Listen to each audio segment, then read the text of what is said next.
Yes, sir. We hear them dogs barking. I mean, the pound is in the building. I am Bobby G along with the homie Big Mike, and this is Game Time 216. Happy Monday, especially if your name is Jarrett Allen. We got some stuff to get to. You see it right there to run down. Hey, Todd Monken's putting the staff together, doing a little poaching, a little poaching from what people consider a class organization. So we can talk about that for a little bit. Obviously, the big news from the basketball world: the Cavs made a moved off DeAndre Hunter, struggling this year after really coming in and fulfilling a real need last season. Looked like he was going to be a part of the future. Not so much. We talk about that. And like I said, Jarrett Allen, man, big night up there in Portland against the Blazers. And we're going to talk about that a little bit too. Before we get into anything, man, y'all know how we do. Do us the biggest favor. Go ahead. Click, click, click. Thumbs up. Hit that sub. Hit that bell so you know when we're here talking all Cleveland sports, which is every Monday, every Wednesday at 2:16 Eastern. We gonna do it backwards. What a happy Monday, bro. And our favorite Blazers fan, JDMIC. What up, bro? Let me start the show by saying this is Hey, a little 40 burg on you. It's all yeah, right. a little 40 piece, couple biscuits and a drink. Yeah, we're gonna start there, man. We're gonna get right into that. The Cavs have earned our attention today.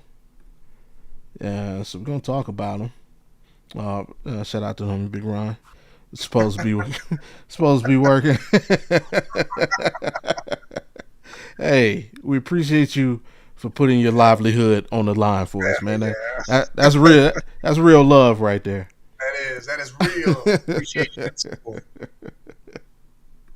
Don't worry, hey man. If we keep going the way we're going, we'll have a job for you. You know. There you go. But the Cavs, before we get into Jared's big night, yeah, the big news coming from them is definitely the trade. Yes. Move on from DeAndre Hunter. DeAndre Hunter sent him to Sacramento. Coming our way is Keon Ellis, a 2/. Or he could play actually the 1, 2, and 3. Uh, and Dennis Schroeder, point guard extraordinaire, who's now tied with 8 other players for being traded the most times in NBA history. He's been traded 8 times. However, he did play for Kenny in Atlanta. Kenny was on the staff in Atlanta, so they have that relationship there. This year, also a part of the trade not shown here, Dario Sarge, who went to the Bulls. It was a 3-team deal, but that no importance to us. Your initial thoughts when you saw the trade? Why didn't we trade more and get some bonus? The hell? No. When this happened, you knew it was coming, but I was like, man, they could have did Hunter a little bit better than sending him to Sacktown over there, man. Them boys is losing every game. It's having a shit. But Yeah, it pretty much was a statement of defense because that is what these two dudes do that we brought back. yeah, They are both elite defenders on the perimeter, and they can take care of business. Garland's weakness is defense. yeah, These yeah, guys can play defense yeah. and knock down the triple and all that. We've seen Schroeder for years with his little blonde streak through his hair tear up some shit. So we know what he can do. Yeah. Then you got the young buck, Ellis. And I think this is a great move. I mean, we give up some scoring, but Mm-hmm. yet I feel like Tyson and Merrill and them guys have filled that up. So now we do need to be able to guard the perimeter. We do need to look forward to what we will face in the playoffs. So I like the trade. Right. I'm with you 100%. Yeah, Keon is probably the key piece to the trade. Again, you go back and look at series that we played, whether it be the Knicks a few years back, whether it be the Pacers last year. One thing we sorely missed was that dog from the guard position, who could say, you know what, hey, you got Halliburton, you know what, you got Nimhard, hey, you got Peyton Pritchard. We don't have that in the backcourt. And now we do. You don't gotta worry about none of those guys you name. It's T.J. McConnell. You got him because that dude just scores, and we don't know how or why. Caleb Love. Yeah, go Yes. stop Caleb, who had 20 again last night. But yeah, we didn't have that in the backcourt, and you're absolutely right. He can play with any combo of whether it be a situation where it's maybe him, Mitchell, and Garland in there together. He can play the three. Whether it's him and Mitchell, him and Garland, he can play with Strus. He can play with Merritt. Like he can play with any combination of players that we put out there, and he can be your perimeter lock guy. Schroeder, just like I said, I mean, he plays defense. It definitely gives you, and I don't want to say more effort because Darius does give you effort. He's just, to quote Stephen A., he's just miniature. Like, and it's not his fault. He's miniature, so it's only certain. You can't expect so much from him. Darius gives you the effort that a little kid is trying to get uppies. He's like, hey. And What? sometimes it works, sometimes it don't. But that's Darius. He out there, hey, I tried to stop him. He blew right by me. So like, all right, guy. And Schroeder, he'll also give you some buckets. No doubt about him. And the one thing this trade kind of let me know is that Lonzo Ball, you're next. Yeah. And that's what I gathered from this. And as well, aside from the asset department, which would be the players, what else we got I think it's about $50 million in savings from luxury tax. So I'm sure Dan Gilbert's happy about that. But yeah, let me know with it also gives us somebody again. I've been talking all year about Kenny defining roles for guys, right? Like you don't have to be a healthy team to define everybody's roles. I think this now gives you a defined role. I think when Darius is not available, Schroeder's your starting point guard, which then keeps CPJ as in backup role, which he's been doing an excellent job this season. Hell, again last night he had 12 assists off the bench. Like that's crazy. He passing from the bench. That boy Right. just throwing that ball all Right. over the court. And a crazy block on defense on your boy Caleb Love. But yeah, it locks again. It just solidifies. Hey, these are the rotations. That's the way I would look at it now. The only thing I dislike, it is going to hurt CPJ's minutes when Darius is available. Yes. Because then obviously Strus would be your rotation guy. I'm sure obviously rotation, your 3-man point guard rotation probably becomes Schroeder, Spider, and Garland. Well, in the same fact of how you dislike it, it's great because when the playoffs come and these injuries happen that we can't seem to get away from, CP3 or not CP3, CPJ is there to solidify that spot and can. Would you consider trading for Hunter a bad move? A lot of people are saying that after the fact. No, it wasn't bad because he came in at he clearly had one of the best years of his career, if not the best year of his career last year. We got him that. There was no drop off when he came in. The drop off didn't happen until the season, and it's like honestly everybody dropped off. Yeah. Like nobody is playing to the level that they played last season, with the exception of Donovan Mitchell. Be honest, I'm not gonna harp on him for that because I feel like it's everybody kind of just they're resting themselves or doing themselves in their own way where they're conserving almost. I mean, they might be missing shots here and there, but Right. I feel like they're critiquing themselves as they go. And by the time the playoffs come, you're gonna get 110. This isn't gonna be shit. We got some lingering injuries or we're wore out or whatever. These guys are gonna be ready to go full force at whatever. Right. And I would say I wouldn't consider it a bad move. I would just say I'm more disappointed because especially the thing I'm disappointed in is we brought you here to be that wing defender, and that's the disappointing part. Like if you're missing shots, that's one thing. Like the shots will eventually fall, or you can get yourself going off, but you can't have the drop off on defense. Defense is effort, and you can bring that every night. So from that standpoint, I was disappointed in DeAndre. Yeah, I don't think it was a bad move. Like I said, he came in here, he gave us exactly what we needed from him, exactly what we wanted from him, did everything. my thing is, I think the change was Ty Jerome.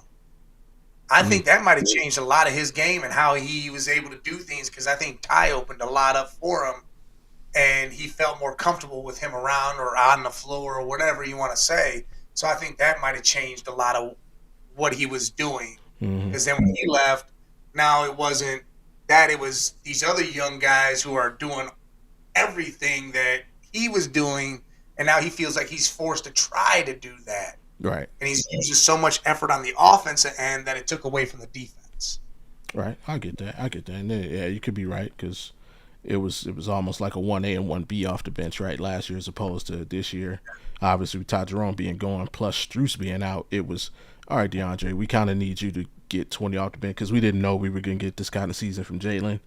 Yes. You didn't know what you're going to get from CPJ. Coming in, yeah, you're absolutely right. It was like, DeAndre, we need you to get buckets. And, that could be a lot of pressure. So, yeah, I'm with you on that. Sam Merrill was going to be the best player on the team, too. I mean, that dude, 22 last night, boy. He poured him in. Hey, he did. He was dropping buckets. With that being said, do you think this move is leading to more moves to come? Trade deadline is Thursday. Lots of speculation out there. Oh, go ahead. Let's say lots of speculation out there. Lots of speculation about this guy. I don't even know what that looks. I don't even know. But our path to potentially getting Giannis it looks like an NFL playoff scenario. Like we can get Giannis if. And listen, our path to getting Giannis is Gilbert walking like 4 blocks one way. I mean, all you got to do is go over there and be like, "Hey, what up, Jimmy? Come on, boy. Let's go kick it real quick." But I do think moves are coming. Like you said, ball's next. That'll clear 10 mil right there. We get rid of him, and I think if we move a couple of other little assets around, that puts us under the second apron. Yeah. Yeah. We do that, that clears everything up. That might change the look of everything because if somehow the Bucks do say, yeah, well, Mobley, Garland, this, that, blah, whatever the hell else we got to throw in there, bring another team in, and that even is set. If the wind comes that way and it says, you give us this, we'll give you him, I don't think somebody could pull the trigger faster. I mean, it's going to be it is going to be the Joker on that movie. Boom! Just you can bang. It's going to come right out that gun. You're going to see the flag. Because it is going to be quick as shit. I don't care.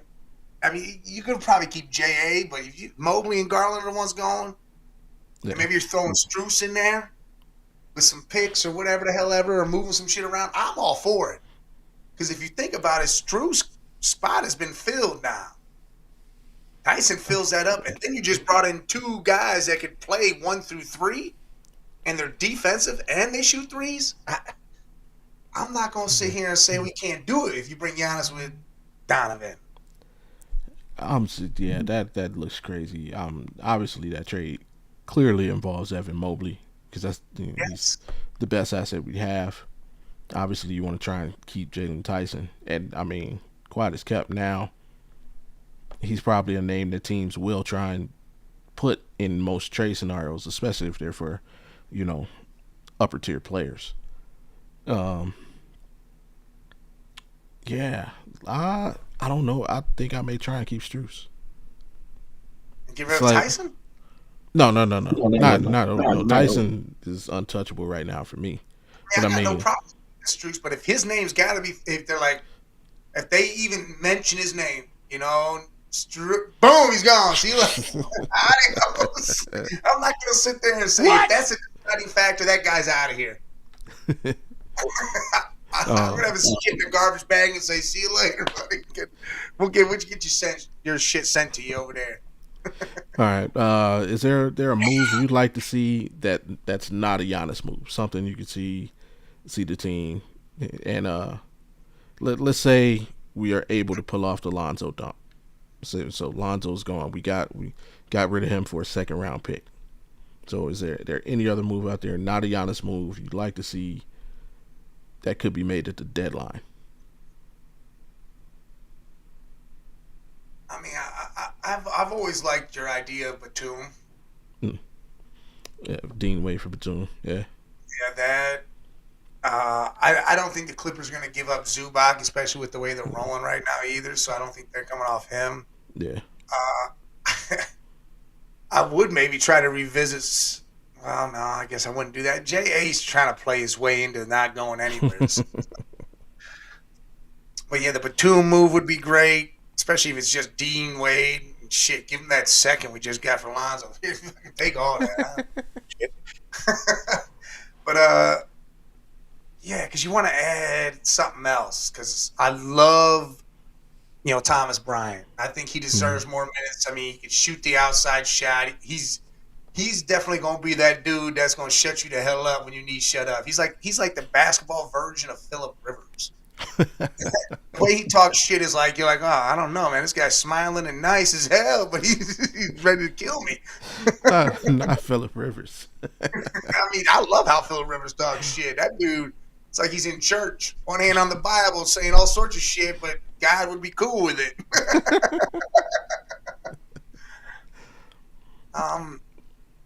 I see. We just dealt with the guards, the defense on the perimeter. I mean, we kind of sold up a lot with that trade with those two dudes. Yeah. But yeah, doing move would be nice.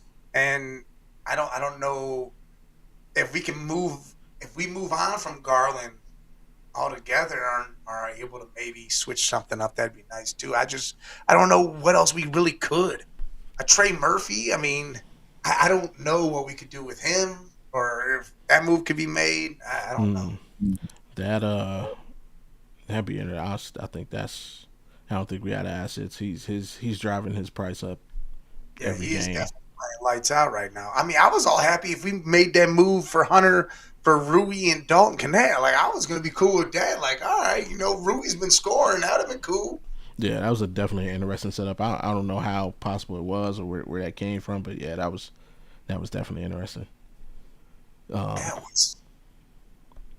For me, honestly, I don't see anything. I don't see a deadline trade. I believe our move will be made in the summer. I think we're making the moves we're making now to go for a bigger move in the summer. Do you feel we come off a ball though?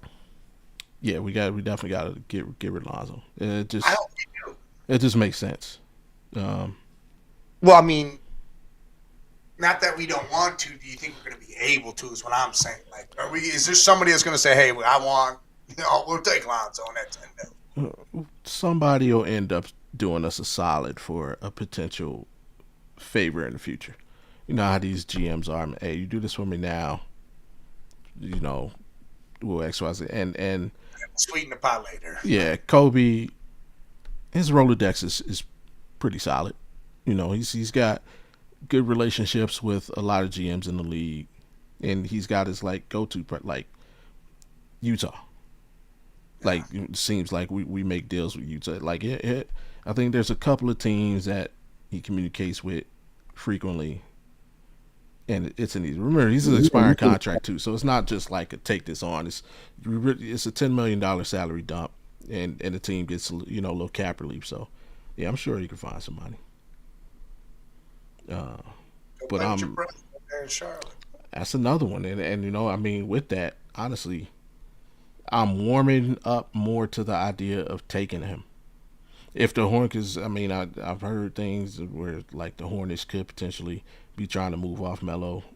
They're ready to build around Con Kneppel and Brandon Miller. That fucking name. Con Kneppel. Kneppel. What was what's this? What was that name from the Eminem CD?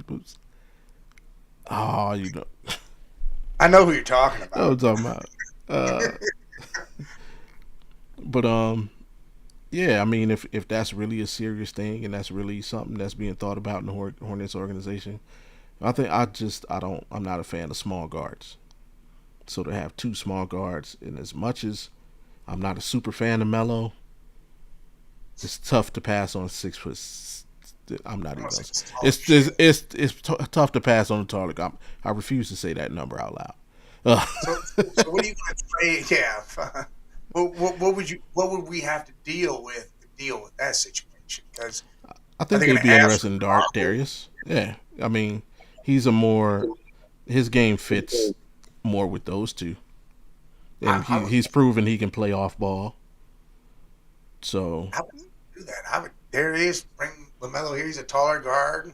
yeah, Yes.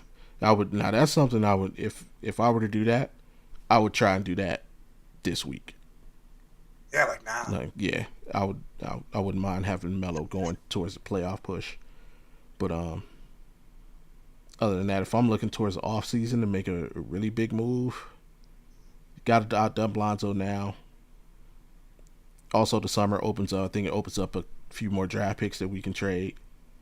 So that's when I think our big moves will be made. I don't see anything major coming now. I would love it, depending on what it is, but I don't see it. I Um, get it. Yeah, I wouldn't mind Melo coming here. He's gonna yeah. score. Oh He's yeah, he's definitely gonna gonna get score. buckets. You got him and Donovan just buckets galore, and you still got Mobley now. Yeah, Man, I think he would make Mobley better. yes, Um, he he just have might to have. He might become have. more efficient. Oh, He may become more efficient by default just from playing. Playing with Donovan, you get more open shots. Playing with Mo, you may get more open shots. Um, the only thing is, he still be a defensive liability, even though he's bigger. You know, so could we get it's more just out of him? lateral. That'd be the problem. Yeah. Yeah, can we Yeah, get you more can out of him? stand up with you, but he's moving around. Yeah. Yeah, But then again, that's when you bring in Ellis or Schroeder, and you got them guys to pick up that kind of slack if need be too. yeah, he got them clunky ass feet, man. And that shooter, man, get out of them antis, man. Go get a real shoe deal. Let him make you some slimmer shoes. They're a damn high top. I don't understand these dudes in these low tops. It made no sense to me. I don't know. Like We'll see. I feel like my ankle's gonna twist every time I look at these dudes. Like, how are they not breaking their own ankles running down the court and jumping around with this shit? For real. Then you said it's somebody who's not trying to get traded. This dude, man, Jarrett Allen, last night. Obviously, didn't see it. The Cavaliers defeated the Portland Trail Blazers by a score of 130 to 111. Yep, you see big boys numbers right there, man. 40 piece, 40 points, 17 rebounds, 5 assists, 2 steals, 4 blocks, 0 turnovers. That's key. Yeah, 0 turnovers. I think one of only or joins a club of I think 5 players who've done this. So I think he becomes the 6th player put up a stat line like that. And some of the other names, Shaq did it. Who else did? Keem did it. Yeah, you look it up, David man. Rice probably did it. Yeah, Joe Barry Carroll taking it way back. Nah, but yeah, he was just giving Mr. Klingon the business all night, and it was good to freaking see Jared have a game like that, man. Like sometimes a lot of the things he does goes unnoticed, and his inconsistency and just his game and honestly his demeanor makes him an easy target for whenever things go wrong for us, right? Oh, we got beat up on the inside. Oh, it's because Jared's too fucking soft. He's not, he's too. He's an easy punching bag for when things go wrong. So for him to have a game like that, and granted it was the Blazers. Sorry, Jay. Granted it was the Blazers. Still good on you, man. And 25 and have it was that was my thing. It was good to not see him have one of the like we've seen this for players not named Donovan Mitchell, right? They'll have 20 at halftime. Oh, what did he finish with? 24. Yeah. 26. So it was good to see him 25 at halftime. He Go ahead and hit did that this in 40 30 mark. minutes. Yeah, crazy. Yeah, he played 29 minutes, 40 points in 29 minutes. Finished with a plus 25. Clearly outplaying this matchup. Klingon only had 8 points, 12 rebounds. Same 5 assists, same 4 blocks. but held them to 3 of 10 shooting. And then of course Jalen chipped in with 18. Sam Merrill, your boy, 22. Naquan Tomlin had 12 off the bench. Craig Porter Jr. 12 assists off the bench. Um, Man, over the last week and a half, 2 weeks, Cavs they've been playing better basketball. More, they're more. It feels like they're more into the game, more energy, definitely. But and that's what's wild, man. Had they been playing like this all season, I think their record would be better. There's no thing to it. Their record would be better. And it wasn't the fact that they were like miss. It was they were missing what the last 2 weeks. What they've been doing. That's what they've been missing all year. It's like, why? Where was this from Halloween? Like, where was this on Halloween night? And I'm not upset about it though. Like I'm happy that they kind of like lulled their way through the beginning, and they are starting to pick it up now that All-Star break's coming. Because that's how we look at this. What do we look like going into All-Star break, and what do we look like coming out to the end of the season? Right. That's how we judge what's happening. And if we can reverse how it all was last year, where we started hot, and then we could take the hot, we could switch it up and go hot right into the playoffs, and injury-free, healthy as shit. I'm all for it. Yeah. It's just for me. It just frustrates the hell out of me to no end. Let me see. When is All-Star Weekend? All-Star Weekend is like right after bowl, ain't it? Yeah, so that's Valentine's Day weekend. Is it? Yes. Excuse. Sorry, babe. We ain't doing shit. I'm watching All-Star Weekend. They ain't doing shit. The slam dunk. Oh, they're not doing the slam dunk contest. Yep, February 15th. So, all right. Quick look ahead. Let me see. Closing the break. We got the Nuggets. Oh no, too far ahead. So closing out the break, we got the Clippers. Wednesday. Then we got the Kings. We see DeAndre Hunter, crazy. Nice. The Nuggets, the Wizards. That's it. So Clippers, Kings, Nuggets, Wizards to close out before the break. 2-2, no matter what. Possibly 3-1. Possibly. I mean, the West Coast trip is off to a decent start, 1-1. Yeah.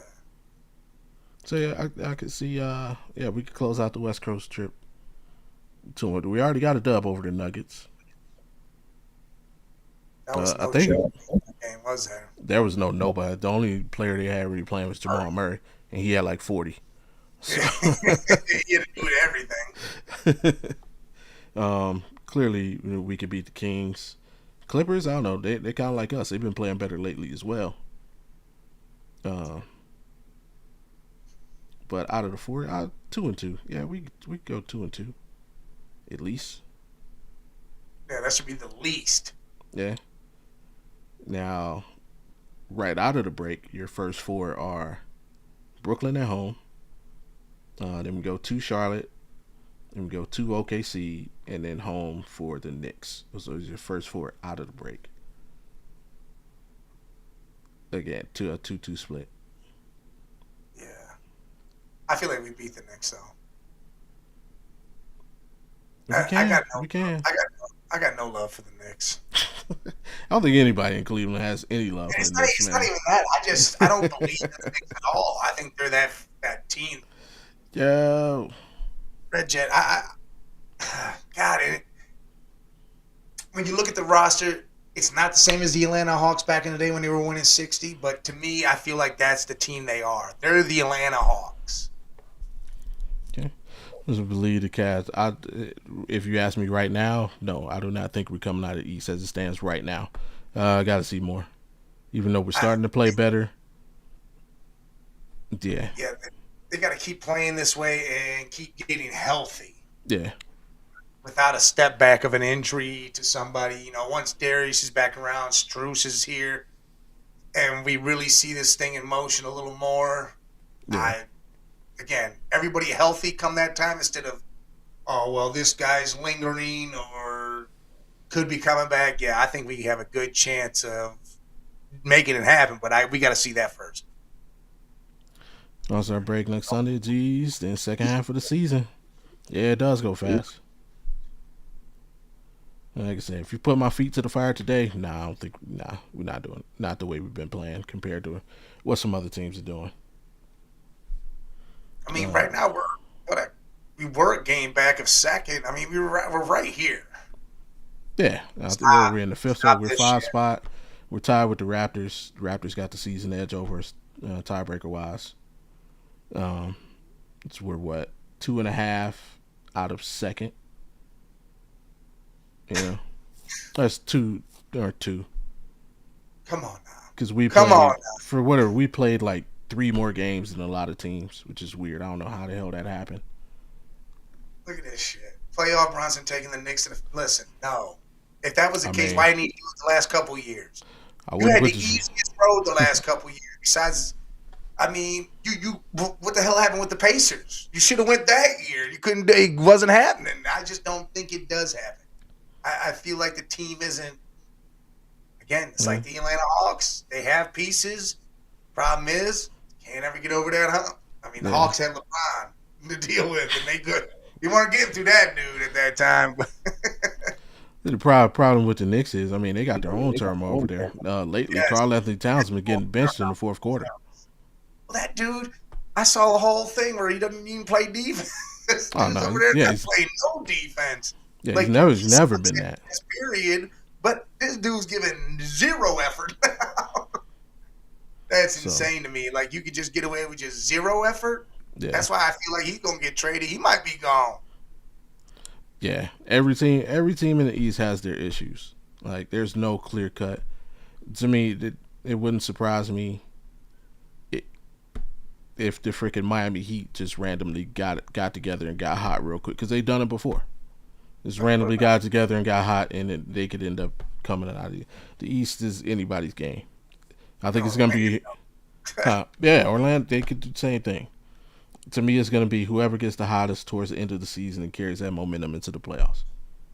And whoever's healthy. And that too. Yeah, that's really what it is. Let's get to the main event. As always, it's these dudes, man. Them Browns, and we got a football coach. Now, for you, are you over the initial shot now that you've had some time to sleep on it and think where are you at now with the Todd Monken hire? All right, look. I recorded it short. Bobby didn't put it out. I think it got messed up. The short said, I said my take, but then I also said I want to see how he assembles his staff, and I absolutely love what he's doing. All right, you're bringing over the run game coordinator who was an offensive lineman, and you're putting him at the OC. I mean, the dude knows offense. I like it.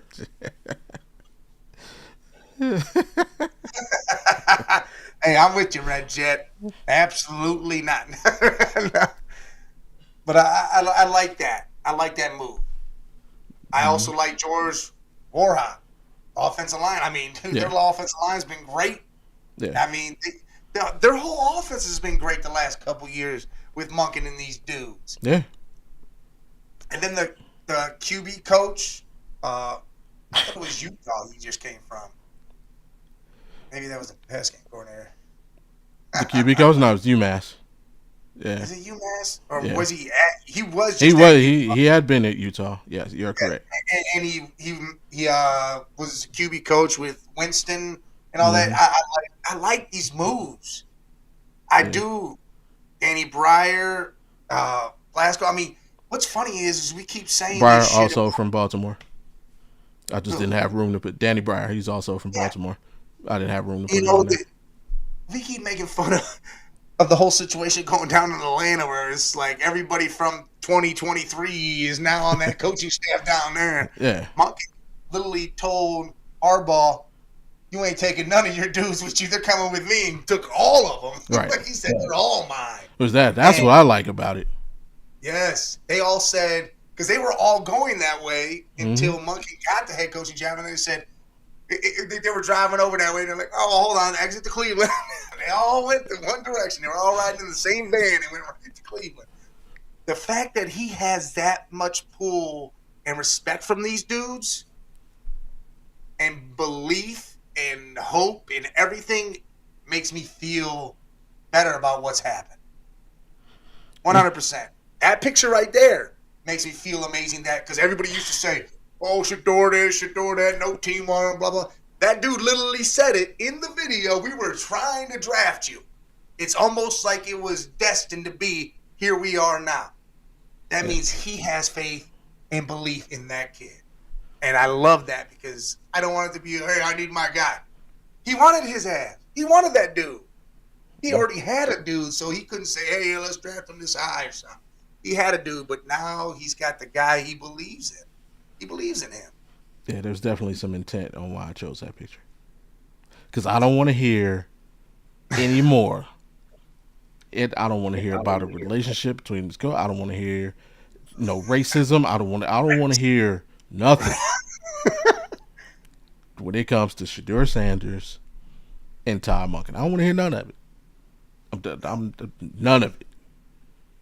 So It was all on video. It was everything. Like there was, and you saw it was natural reaction. It was great. Smiles right away. It was instant connection. These dudes have it. They talked before. They know what's up. One of the biggest things is George Warhop, though, for me, mm-hmm.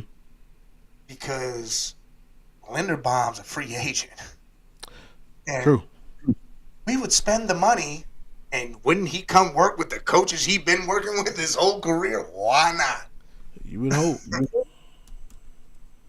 You would hope. Bring that center in. You draft your tackles and maybe interior. But I bet Joe Batonio says, "You know what? One more year. Let's see what happens. Yeah. Let's build this up." And it would be great because he's 25 years old.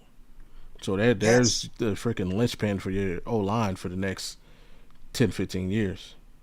Exactly. You draft 3 dudes. You got him. DeJuan Jones is here, and he's young as shit. And if you can get him acting right, and dude, I'm telling you, and if you can sign maybe Wyatt Teller, because all that craziness that was going on with him, I don't know if something's wrong with him or if this was just a whole coaching staff thing. They were just playing stupid. Because Teller, how do you go from what he was to, we don't know if we're going to play you? What? What do you mean you don't know? Who else is on this team? That was weird to me. And I'm like, all right, you keep Teller, you draft, like I said, you draft 3 good linemen, and I got 2 guys, and I want them. I want my boy from Miami, Francis. Yeah, Francis. And I need the Ginger Billy from Iowa. I need Dunker. That dude manhandles people. Like, I watched him manhandle people at the Senior Bowl. I was like, holy shit, this guy's nuts. Okay, made an impression on you. Oh, my God. I couldn't believe he's just throwing people around. Then he was talking in his one interview. He was just talking and what he was saying. He was just talking about food and what he ate. He's like, yeah, dude, I do all this shit. He goes, I got to be ready. I got to go out there and mess around with all these dudes. I mean, dude. And he's one of those guys you just like, yeah, all right. This guy's he's cool as shit. And he's a monster when you put him in between the numbers out there. All right. I'm still Utah boys. Yeah, or any combination of 3. Any combination of 3. You know, Francis, Goa, Spencer Fennell, and Lomu, Caleb Lomu. Those are the Utah boys. Yeah, I have no problem with that either. But, God, I don't know, man. That kid from Iowa. And the only thing Iowa does on offense is run the ball. That's all they do. And they know how to do that. That dude knows how to block. I mean, he's a fucking monster. Yeah. I mean, I like Proctor. I like Proctor. I like that kid from Penn State, too, that interior lineman. He looked like he was putting in some work, too. Man. So it's now Leone. Yeah. Yep. The only thing that scares me about Proctor is we Jet Willis. Yes, there he is. no, Yeah. no. The thing that scares me about him is freaking Thanos, man. Like we got one of those. We got a 6'7", almost 400 pounder, Yeah. and hey, We saw what them happened. and yeah, and Dewan Jones is freaking agile. Like if you've never seen Dewan Jones literally move, you could YouTube a video of him like dancing in the street. Dude, he can move. Like he's athletic for his size, but it now frightens me, man. That combination of agility and size, hey, it's not good for them joints, man. It's not good for them joints. And he lost weight. Yeah, He he slimmed dropped a down. certain amount of weight. Maybe that's what it was, though. Maybe he was too loose in the legs because he lost the weight and he kind of snapped something, like Drewski said, he loosened them legs. But nah, yeah, I don't know. What? I don't know what happened. I also like Bregman from Oregon too. He looked pretty good. Yeah, the top half of this draft when it comes to O line, solid. It's later where everybody has concerns. So I think there's some solid picks later, but you know what? There's a pick that I wouldn't mind making later on in the draft. His name is Ty Montgomery from John Carroll University. okay. That dude turned heads. Like people they didn't know who this dude was, and he's out there routing these corners up that should be fucking drafted in the first and second round. He's routing them up, and they're all like, "Holy shit!" Like even old boy Todd McShay's doing a whole thing on him. Like this kid's getting drafted. This kid is getting drafted. Like holy shit. He's a little older because he had to take a different route, but hey, I wouldn't mind taking a flyer on him. Maybe he could be, a little kick returner, whatever. But that dude was routing them up.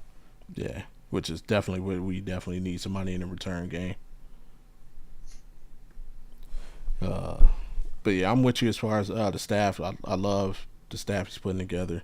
Again, the thing I'm more impressed with is just like you said, it was a foregone conclusion. A lot of these guys are end up in New York, right?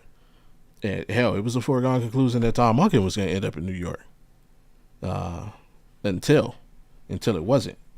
And the fact that he was able to pick up the phone, and Harbaugh's probably picking up the phone as well, and him to win that battle, get these guys to buy in and come on board and come to Cleveland and try and turn this thing around, like that right there. All right, you've already put a check in the impress me box just by being able to defeat John Harbaugh in a recruiting battle per se. That is insane. Right. Insane. They were all like, "Yeah, we're gonna go join John in New York." Monk is like, "Hey, got a job." They're like, "Oh, Monker, woo!" Not to mention that hear through the grapevine that is actually considering keeping a lot of the defensive staff intact. Obviously, the one big piece of that puzzle is Jim Schwartz. Yes. I know a lot of people would like to see him stay. I'm like, you can kick rocks now, man. And now, from the beginning, you've known I've been a fan of like if you get them out, get them out. I was kind of a part of me was like, it's okay if he stays, but after you did what you did, like just because you didn't get the job, now yeah, you can kick rocks, bro. Like I don't need that energy around. Acting like the man not to be emotional. He can be emotional, bro. You ain't gotta. Come Reaction. on, man. Nah, you can. I don't need that around me. I don't need that around me. Because Well, he got it out his way. It's done. now I have to question everything you say moving forward. Like everything you disagree with moving forward, I have to have in my mind: is this gonna become a bigger issue? I don't know if it's like that because I don't think he was mad. He's mad he didn't get the job. He's not mad that Todd Monken got the job. He's mad that it wasn't him. It's not mad at Monken at all in that situation. I think it was more about, and I think he respects Monken and everything, all that stuff. So I think it'd be fine. But I do think that in a sense of if the following year someone speaks up about head coaching, he's leaving. That's it. He's out. Mm-hmm. In a heartbeat. But I keep him. Screw it, because like I said, he's got a couple more years left. He can't go nowhere unless we let him go or we trade him. There's a Did you trade him? We're gonna trade him. He's under contract. Hey, we're gonna go ahead and need a pick for him. But let's say he's gone. Is there any potential DC candidate out there that you like, who'd like to see replace Schwartz? They were talking about that linebacker coach, Chad, Tavers? Mm. They were talking about him stepping up, and I mean, he'd probably run the same system with his own little twist on it. Yeah. And keep everybody, hey, look, this worked for a majority of y'all. Let's continue to run this. Thing is we got to tighten up on that run D. We can't be sitting here playing a game where we're getting sliced and dashed and slashed in that situation. So he would have to tighten that situation up. But who else is out there right now on the defensive coordinator scene? I mean, who? You got Al Harris, the Bears DB coach. He didn't get. I hate fake news, man. They say that dude was getting brought in by every team in the world and was supposed to be picked up. I thought but the one I did believe he did, I was like, all right, that guy, it seems like he actually did. Yeah. But I would bring Al Harris in. Gus Bradley, Jonathan Gannon, Anthony Weaver. No, Gannon just got picked up. He's it's done deal. Yeah, he's somewhere. I don't know where he's at. Yeah, I'm pretty sure he just got picked up. Wink. Oh, he went to Green Bay, right? Yeah, that's where he went. All right. There's a few out there. I don't know who else. I mean, Ken Norton Jr. Steve Wilkes. I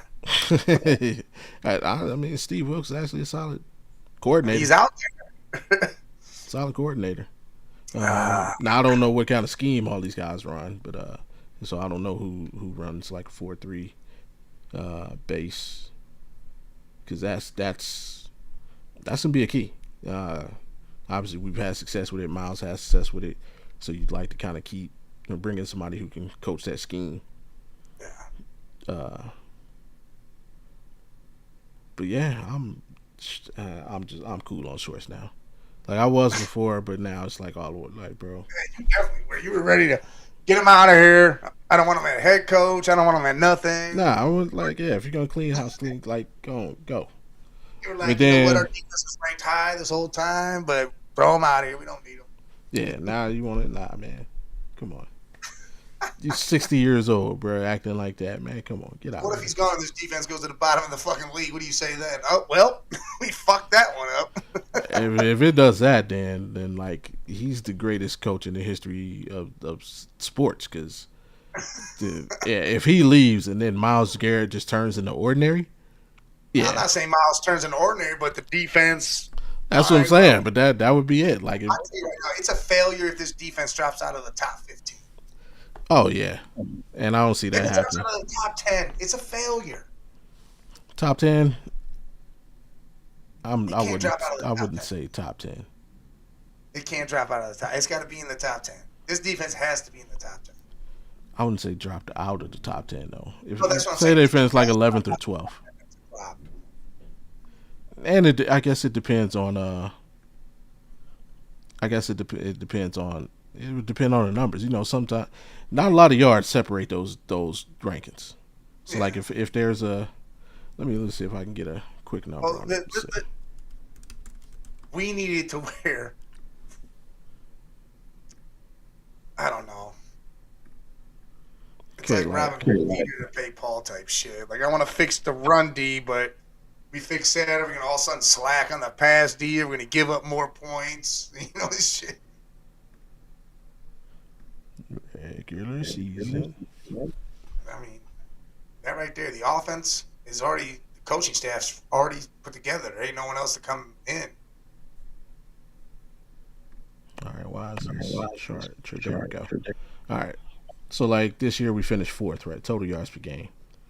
And the difference between us and Houston, who finished first, is 6 yards. The difference between first and second is 1 yard between Houston and the Broncos. Difference between us and the Vikings, who finished 3rd, is 1 yard. So it's like, let me see. Matter of fact, who just finished? 1, 2, Let's go 3, overall, 4, not 5, 6, just 7, 8, yard. 9, 10. The difference between us and 10th, we're fourth, is 17 yards. Man, that's a lot of yards, man. That's a first down. Yeah. It's too many yards. But if you look at those same teams, they actually give up less points than us. So. Well, that's remember we have the second worst points per game of any team in the top 10. Well, that's because our ass be letting the run game do the whole thing, and the run game be tearing us up. The yards came because of the run game. It wasn't because of the pass game. The run game started dicing us up. We started holding the pass together, and then all of a sudden, here we go. These guys are running for 120 yards a game on us. Actually, I think it came. A lot of it came because of the first Baltimore game, and how when basically we turned the ball over like 4 times in their like all of their drives started in plus territory, and they like scored on all of them. So yeah, that game was fucking weird. I think before that game we were giving up like 13 points a game. After that game we were giving up like 30, and it was kind of fucking weird after that. So you couldn't get back to what we were doing. Yeah, we never could recover from that. But let's see, we got a whole freaking off season to talk about, draft and all that. But you want to see what else caught your eye about the Senior Bowl? None of the quarterbacks, not one of them. Yeah. Who I was down? Let me see if I can pull it. See who's down there. What is it? Nussmeier? Yeah, Nussmeier. No, I'm not a fan of that dude. I mean, I guess the one dude what is he? North Dakota State or something? I don't know where he's from. He looked pretty good. He threw a nice ball, but I don't know. I watched a lot of the offense. Is what I did. The offensive line, I was fucking in tune with that. Yeah. Just because I know that's our need. If we can protect Shedeur, I think this dude likes to stand fucking up. And you know what pisses me the hell off is I was watching Ken Carman and them and Anthony Lima this morning, and they're over here saying the amount of wins they think we're going to have next year, right? Okay. 5, 4, maybe 6, this and that. I'm like, well, what are we doing here? You're telling me we got the easiest schedule in the entire league. Our whole offense is going to be revamped, and it's going to be offensive minded with the defense. Again, that's 4th in the league this past year, doing its job, and we're going to be only 4 wins, 5 wins like we were this year with the easiest schedule. If that happens, sell the team. We don't need one here. We do not need the embarrassment of we're going to do the same thing we did last year and revamp the fucking offense. It make no damn sense. None for these dudes to say that shit. As soon as they said the question, I said, you know what? If Monken and them do what they should do, if they can put I said 10 wins right off rip. I said 10. 10 wins. Easiest schedule, 10 wins. Our defense will probably get us a win or 2, if not 3. And if Shedeur can get the protection he needs with, weapon out there and, Junkins back and everything, and I'm talking about not a weapon as in Harold Fanning, a weapon as on the outside or whatever. Yeah. Yeah. Dude, I can't see why we couldn't. I can't see why Shedeur doesn't light off and do his thing, or why this offense doesn't spark. And then it gives the defense some breath. Where they can just be like, all right, cool, man. I can actually breathe on the sideline. I can joke around. I can have a drink. I can chill. I can joke around. It's like I don't have to sit here and be so damn serious all the time. Like, man, I got to get back out there. These fucking offensive guys suck ass. They're going to be happy as shit. A happy team is a winning team. And that's what I feel like can happen. But, man, 4 or 5 wins, that blew my mind. With the easiest schedule, I don't want to watch football then. If that's what you really think, I don't even want to watch the Browns. That blows my mind that they said that. I don't want to watch the Browns if that is what happens. If that happens, I'm not watching that shit. Oh man. Oh, your boy Diego Pavia didn't show out at the scene. A lot of people high on Diego Pavia. I don't know why. I don't know. Like I said, I was focused on that offensive line a lot just because I feel like that's where we're really gonna go with this. I feel like Fano or Francis is gonna be the pick at 6, and Denzel Boston, who I like that dude out of Washington. I think he's gonna be the pick at 24, and then Dunker or the other kid, the kid from Penn State, would be the guy we pick the second round. All right, I can see that. So Boston, is that I keep, that's not whatchamacallit's kid, is it? I keep thinking it is, but I don't know. David's? Yeah, I have no clue. Let's see. The dude's big. He's a big guy. I'm like, well, man, that makes me think of David Boston. Yeah, David Boston was oddly huge for a wide receiver. Dude, he was huge. Big body. He made me think of what's that wide receiver for the Chargers? Oh, Vincent. Yeah, Vincent Jackson. Dude, that dude was fucking huge too. Like, what the?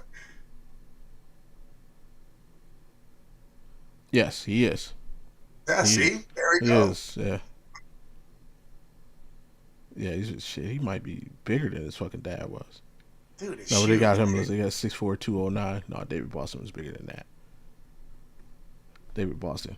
I swear they lied about how big he was. David Boston had to weigh like 300 pounds, bro, when he was playing.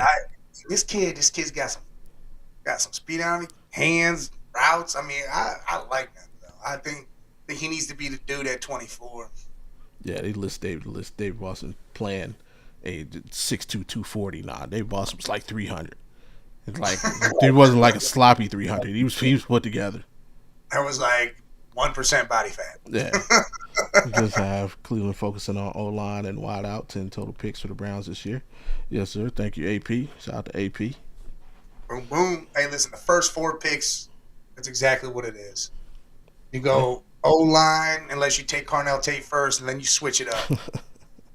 But I'd rather take Francis if he's there. Take Francis over Tate. And then take Denzel. Take Dunker later in the 39, and then if somehow we make a move and we get another second-round pick, I like either one of the Indiana wide receivers. Cooper I like Cooper. Take Cooper, or I like Jacoby Lane from USC. I like him too. All right. Yeah, let me see. Current, even though they got like 6 of them, current CBS Sports mock he has us taking Fano. They also have Francis going. He's going at 3. Man, that means he's going to the Cardinals. Yeah, they got us taking Fano at 6, and at 24 they got us taking interesting Kenyon Sadiq, tight end, Oregon. Why? What is wrong with these people? Do they not watch Eagle fans out here? I don't.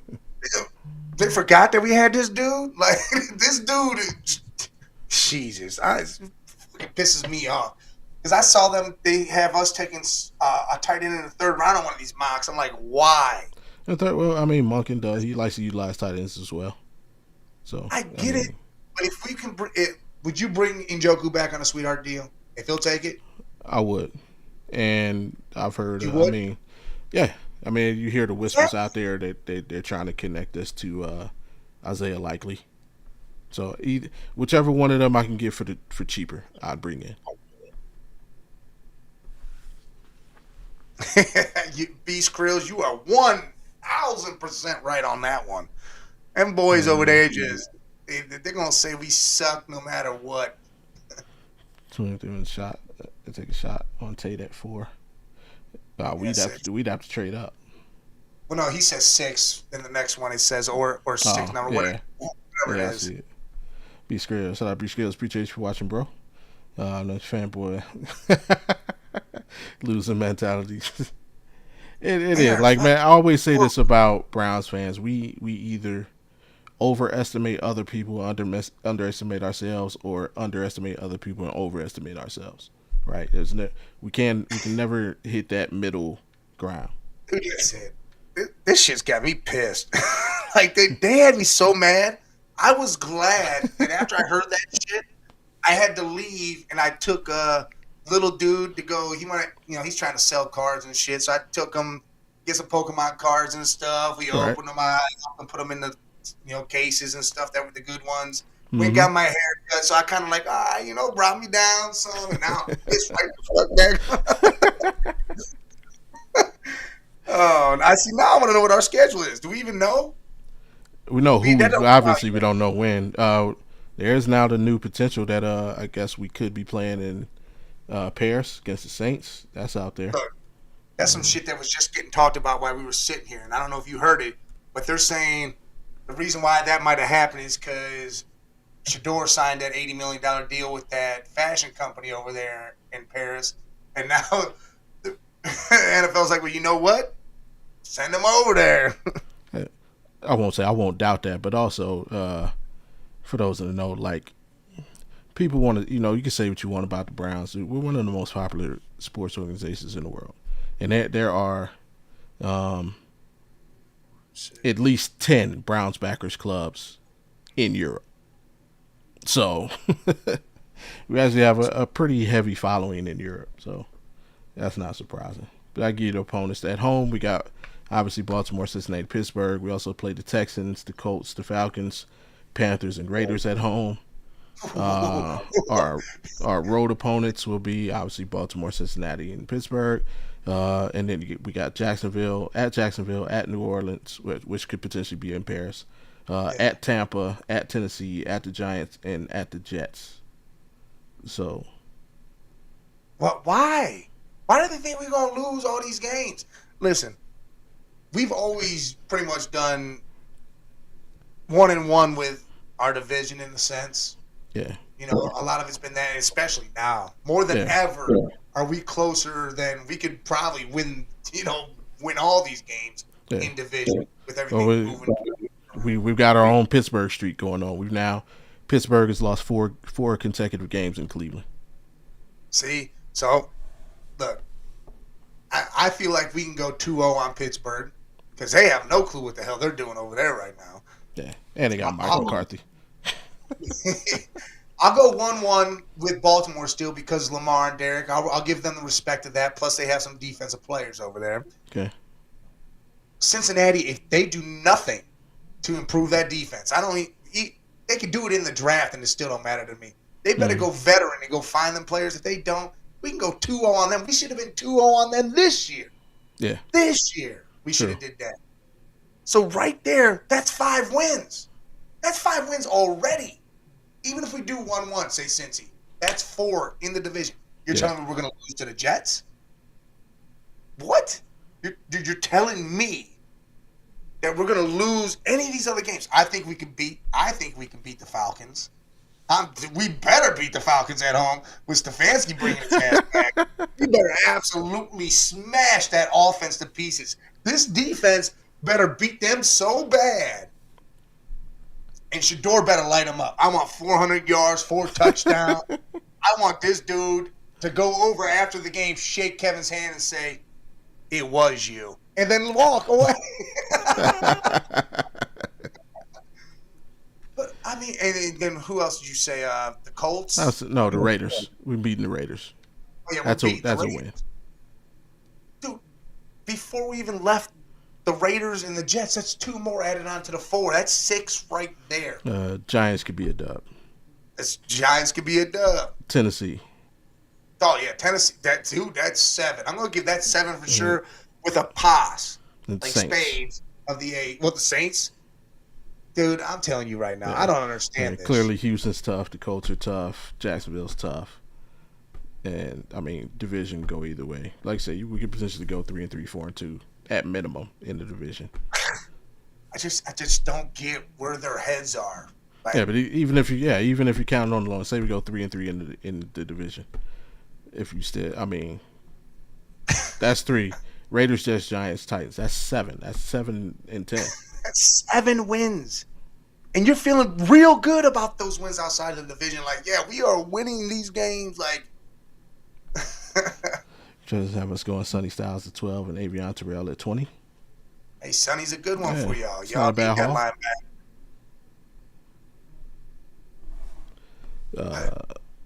But I don't know, man. I feel like what Monken's done right now. Again, the coaches he's brought around, the assistants he's bringing in on the offensive side. I mean, hey, like I said, the OC Travis Switzer, that dude was an old lineman. He played for the Zips. Yeah. Played in Akron. He's a hometown dude. This dude's from here. His whole family, everything. I mean, hey, I love everything he's done so far on this offensive side. I hope, and I know you're not with it, Schwartz, whatever. If not, cool. Hey, Right. Everybody seems high on the linebackers coach. Bring him right up. Said don't hate on the Bengals. We ain't hate on the Bengals. We just I didn't hate on them. I just said if they don't do shit, on their defense, they're gonna be shit. for sure losing to the Jets.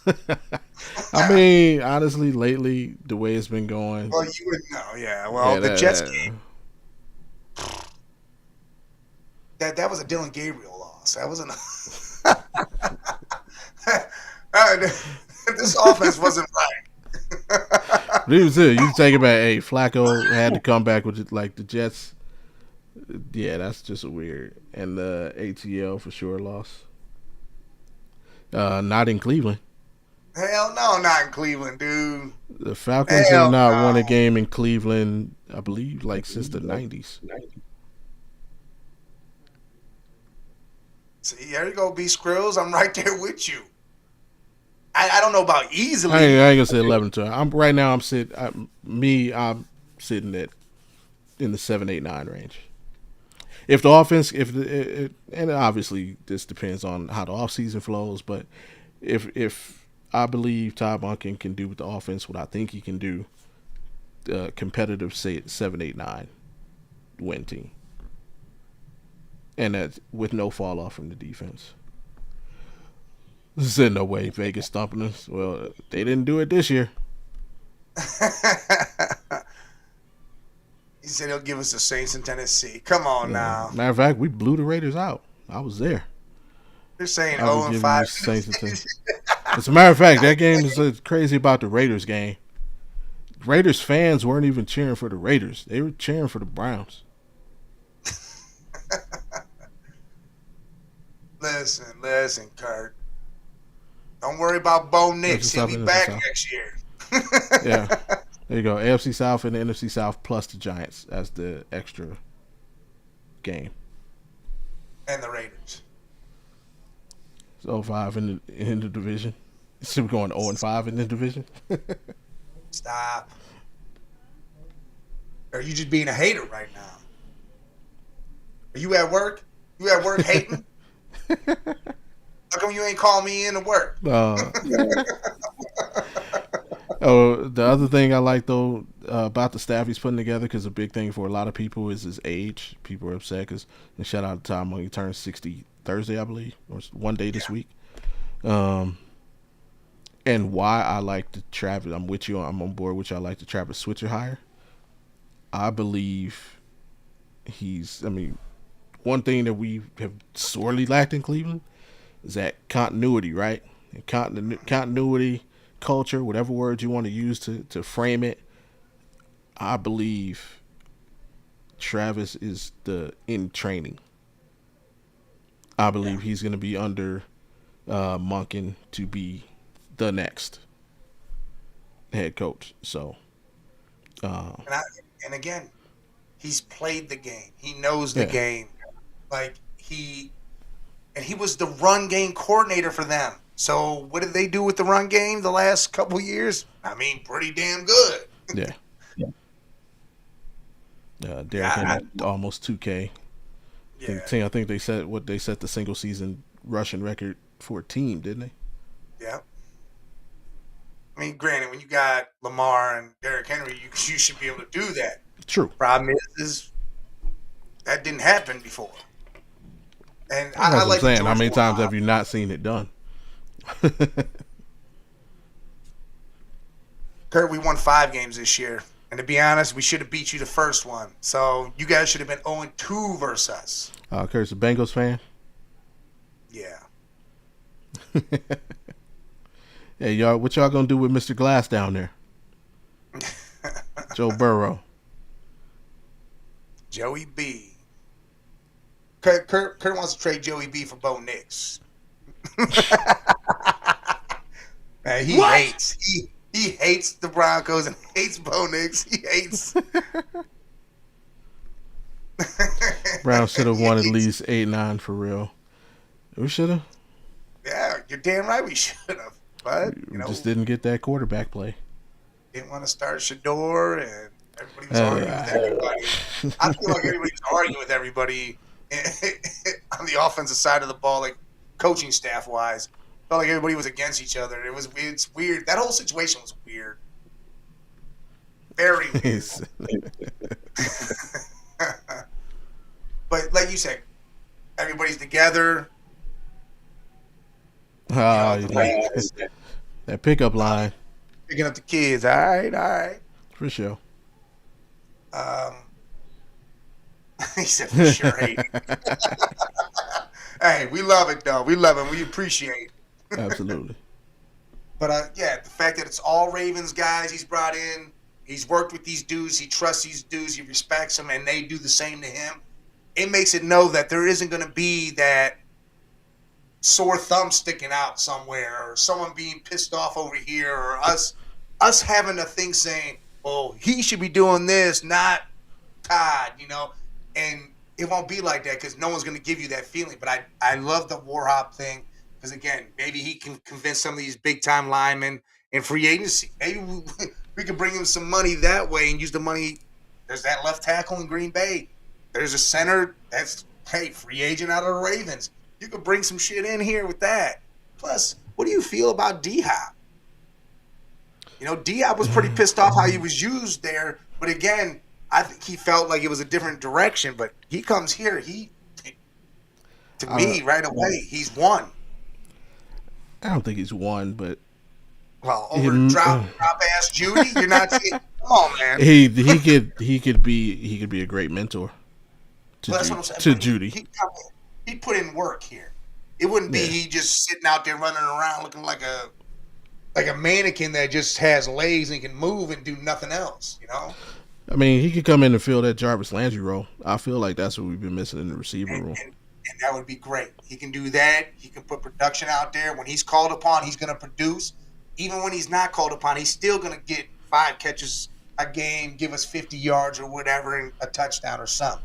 Yeah. He's not going to, he's not the dude that's going to blow the top off 100 yards, 3 touchdowns, or 2 touchdowns. But he will definitely do, I could see 50, 60 in a tut. I could definitely see that. And I think he'd be happy with that, especially if he's helping it. He's talking about taking your world to us. He could come in the locker room and he could give that speed, because he could tell you, hey, man, y'all need to practice, because if you ain't practicing, that shit is contagious, son. It's contagious. The practice did my boy Tebow wrong. Hey, Tebow won him a playoff game. They traded his ass up out of there. Bringing church into this game. See you later, buddy. I feel like that's a lot of public stuff now. As soon as you say Jesus, say all to God, it's like, nah, dump button.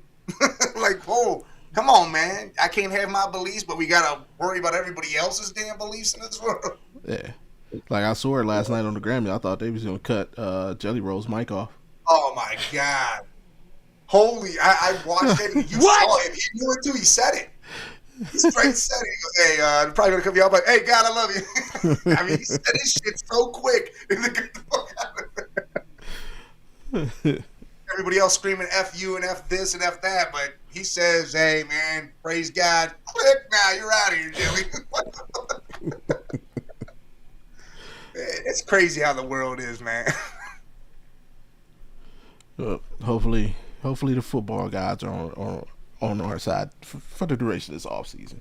Because I really, the biggest thing I really like them to go after Linderbaum and get if if there's only one free agent we sign, I like it to be him. Yeah. Oh my God.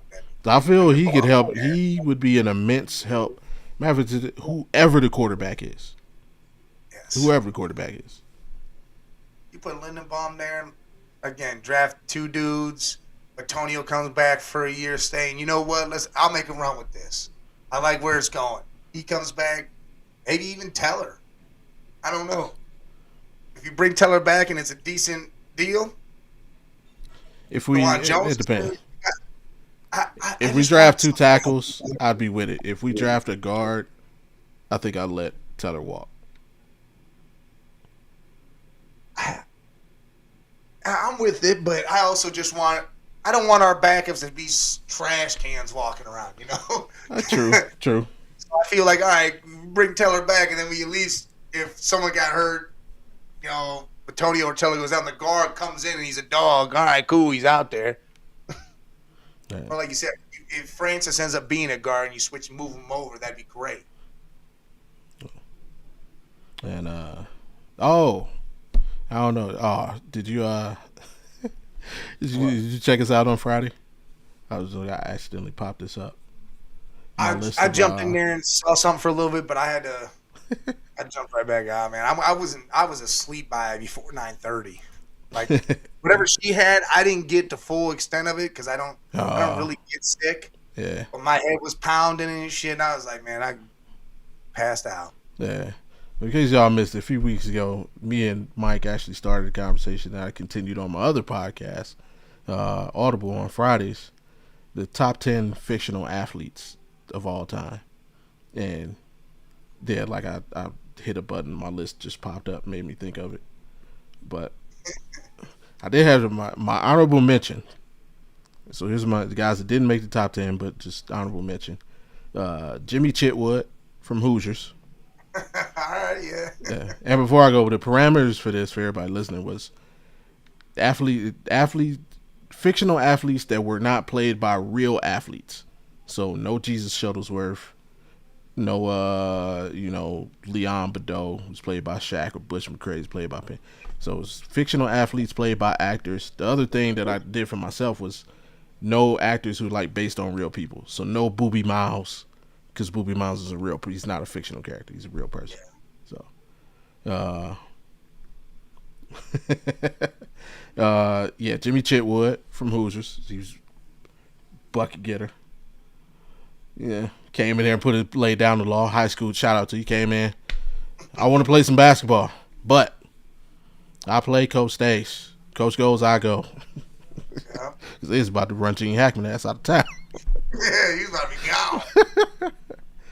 So Jimmy Chitwood, Benny the Jet Rodriguez, Sandlot. Yes. Rod Tidwell, Jerry Maguire. Show me the money. Yeah. Paul Crew, The Longest Yard. Clarence. I can't remember his last name, but Clarence Andre 3000 from Semi Pro. Coffee Black. Coffee Black, yeah. Creator of the alley-oop. Bobby Boucher, obviously the water boy. Monster to have. He did not make the top 10 though. He just my honorable mention. There was a tie. It was because you can't have one without the other. Johnny Moxon and Lance Harbor from Varsity Blues. All right. Both QBs. And then this one a lot of people might not know. Tommy Riley, the movie called Gladiator. If you're familiar, it's an old movie. I think came out in the 90s. But it was I can't forget the actor's name. Him and Cuba Gooding Jr. They were like underground boxers in high school.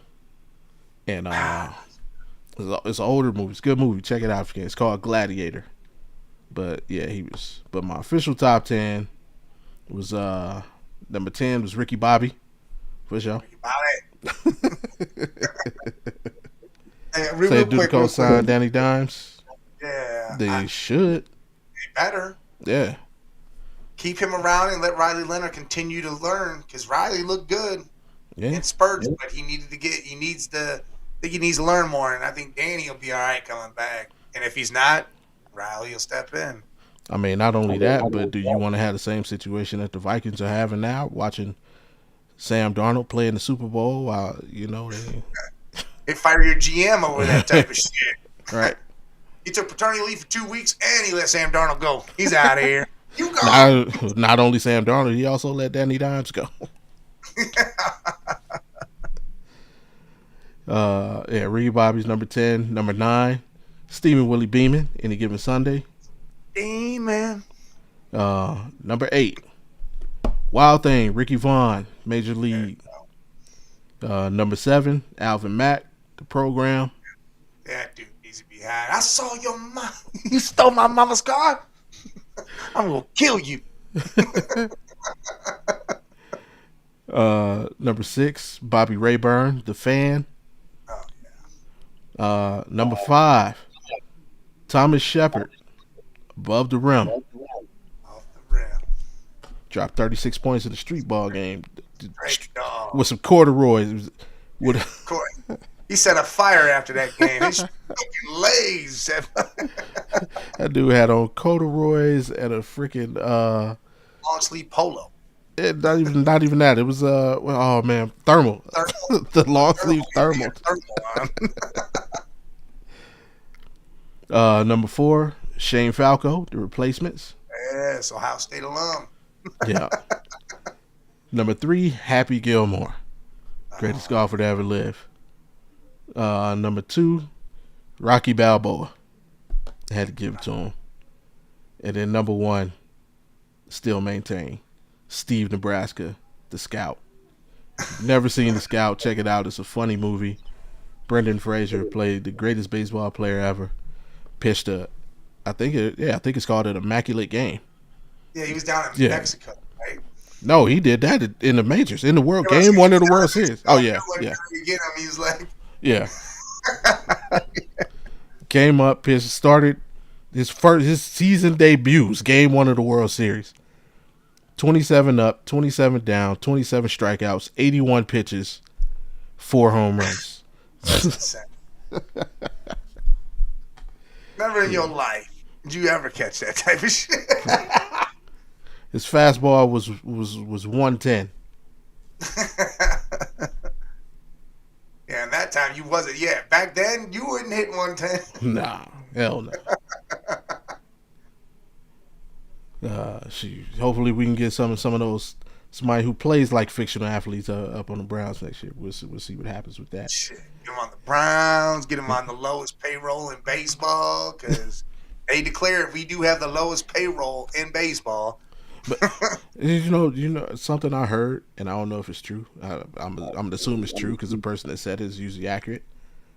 That our current payroll is half of what our payroll was in 1994. That's insane. That is insane. And we had a squad in 94. Yeah, and back then we paid a lot for these players. Yeah, and back then that was big money. And we half of what big money was back then. Yeah, that's crazy. Yeah, it's wild. And I'm like, man, what are we doing here, man? Please. Like, I need Mark Cuban, man. Buy the Guardians, please, bro. Dan Gilbert. Somebody, anybody. Dude, the Haslams and him should just go in together on this. Say, hey, let's take this shit together. Let's run this whole Cleveland aspect. We'll all win together. Yeah. Just one big happy fucking family. And Haslams make the deal with the Gilberts. You know, Giannis, you don't lose him because he'll be right here in Cleveland. Come join together. But it's insane how much money we don't spend. But the dude, the new owner guy said, listen, it wasn't for lack of trying. Chris Antonetti said it. He goes, we put offers out there. The money was there. These guys just decided not to come. He said, we tried to get every single big name that was out there that went somewhere else. What, this offseason? Yes. He said, we tried. The money was there. I don't know. He said they chose not to. They chose to go somewhere else. That sounds fishy. It does. I feel like the money was out there. I just don't feel like it was a number that they ended up signing with somebody else. But I feel like the money was up there. You might have been off by a couple million, but I feel like it was there. But also, And if I was one of them names, be like, hold on, the lowest payroll in baseball, chased down the division, won the division, and made the playoffs last year. Yeah. If I go there, we win the World fucking Series. Exactly. Yeah, not only that, like they are constantly in the hunt.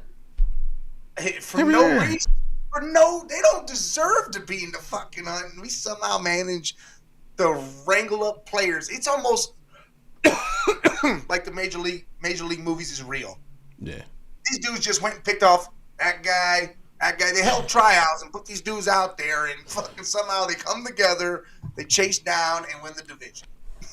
Yeah, literally. It's fucking insane. I mean, as it stands, and again, I'm not the biggest baseball fan, but for me, looking at literally the only thing that I could say, hey, they made a mistake in doing this is not drafting what's dude out of Oakland, Kurt.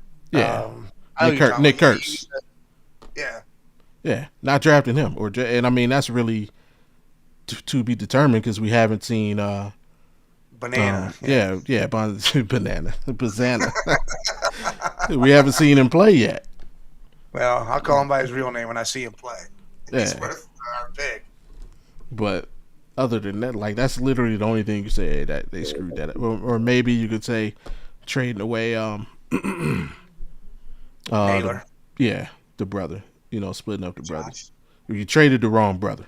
Or let the wrong brother go. That's funny. His Bo came around at the end of the year and played great ball. He played great ball at the end of the year. That's the shit that happens. They must have had something in the locker room. They were undressing whoever is down there. I don't know who the hell it was, but they had a picture of somebody and said, we're going to undress this dude, this chick or something, and said, that's what we're going to do to win this division. Like, that's insane to me. Yeah. Absolutely insane that they pull this shit every year. We're not, I think us as fans now just realize we're not even going to be excited for the start of the season. Man, we don't give a shit. We worry about after the All-Star break when we shouldn't even be fucking even thinking about baseball because it should be over for us. We know what's going to happen. We're going to wind up somehow in the playoffs, winning the division or some shit, and we're going to be playing in the playoffs. That's when we get excited. I don't even give a shit about the opening day no more. F opening day. It's what happens after that. Yeah. After the All-Star break, that's when you become a real fan. Pretty much. But we're running low on time to pay some bills real quick. Hey, if you enjoyed what you heard today and you want to hear some more, please do us the biggest favor. Head over to our other channels. You hear plenty. Man Cave Media LLC YouTube page. You can hear more from Big Mike and Jay and Scully. Or head over to the Audible Sports Podcast. You hear more from me and my co-host over there, Wildcard Mar and April, the Jess Girl. I don't like how you said that. What did I say? You said or. No. You do both. You head over to both. Press both the buttons. There you go. Apologies. And then, of course, also after you do that, head over to the Network 216 YouTube page. Go check them out for more great Ohio sports content. Hey, man, speaking of that, where's my boy Slosh at? Where's Slosh, man? Yeah, we can see him today. Got to catch up with him for the mock draft. So him and Brian. Yeah. And other than that, man, you got anything before we get out of here? Don't draft a quarterback. Offensive line, man, I'm telling you, they was working. And Denzel Boston. What? Offensive line and Denzel Boston. All right, you heard the man. Other than that, do us the biggest favor before we get out of here. Click that thumbs up. Make sure you sub and hit that bell so you know the next time that we're here talking all things Cleveland, which is every Monday, every Wednesday at 2:16 Eastern. And don't forget, man, when you hear them dogs barking, I mean the pound is in the building. Until Wednesday, peace.